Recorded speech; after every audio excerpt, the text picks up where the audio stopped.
Xo'p, do'stlar, davom etamiz va bizda navbatdagi komikimiz hozir sahnaga tashrif buyuradi va bu inson hayotda juda ham serqirra insonda, to'g'risi, juda serqirra fotograf, operator, bloger, motivator, yana stand-up komik, yana nima ko'pda qolganini o'ylab olaman, ungacha hozir bitta e'lon qilaman. Alisher Ostonov, bitta gulroz olishinglar bilan keling. Voy.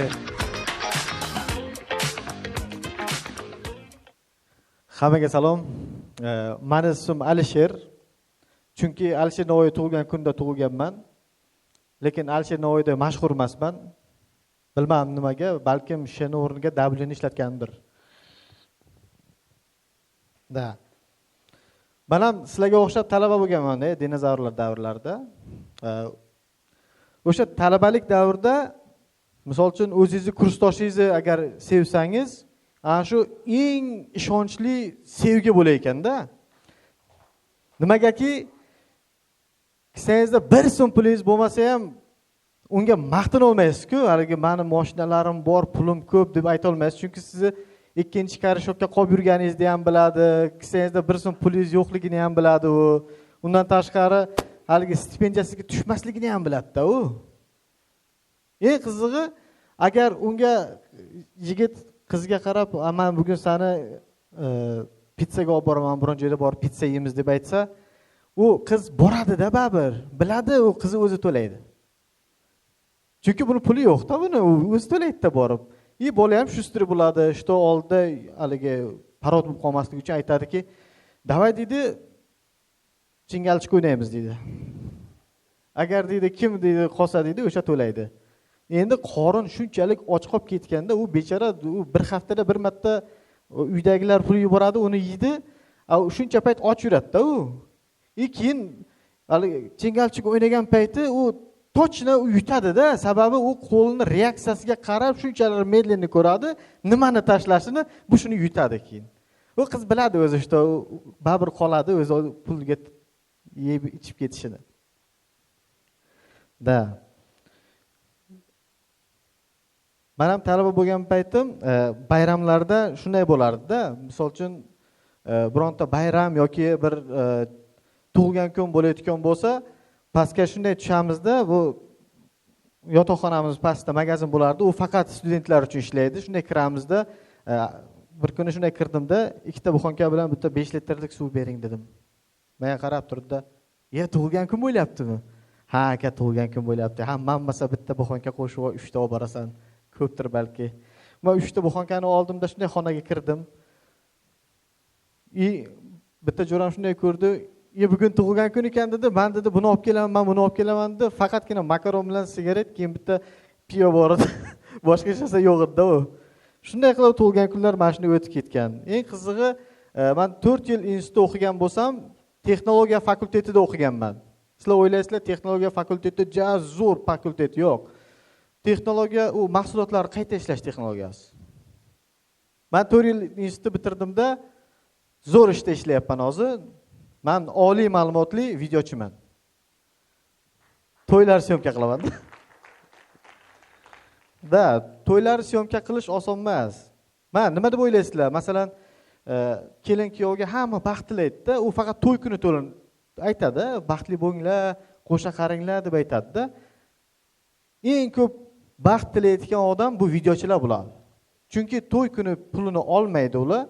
To'y chiqquncha ular duo qiladi, ish qilib ajrashib ketmasin, men pulimni olib olay deb.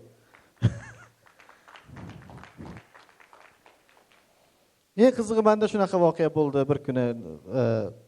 To'yni oldik, to'ydan keyin bir oydan keyin shunday chiqdimda, telefon qilyapman, "Aka, to'yingiz tayyor bo'lganda, bitta olasizmi videongizni?" desam, menga qarab, "Aka, men ajrashib ketdim" dedi.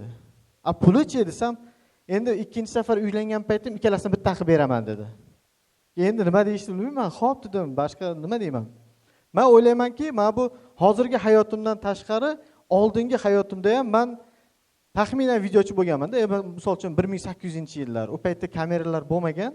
Bizlarda shunday chaqirardi-da, biz shunchaki kuni bilan to'yda yurardik-da, hammasini eslab qolardik-da. Misol uchun qarindoshlar yig'ilib bir oydan keyin to'y videosini ko'ramiz deb bizlarni chaqirsa, biz faqatgina aytib berganmiz. Misol uchun 2 ta kamera bo'lsa 2 ta chiqardik, 3 ta kamera bo'lsa 3 ta chiqqanmiz taxminan.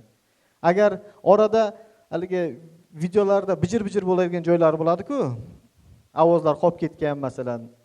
Bizda ham agar ayta olmasdan eslolmay qoladigan joyimiz bo'lsa, kimdir bizga o'sha kuni ichirgan bo'ladi. Da, kulsangiz ham mayli.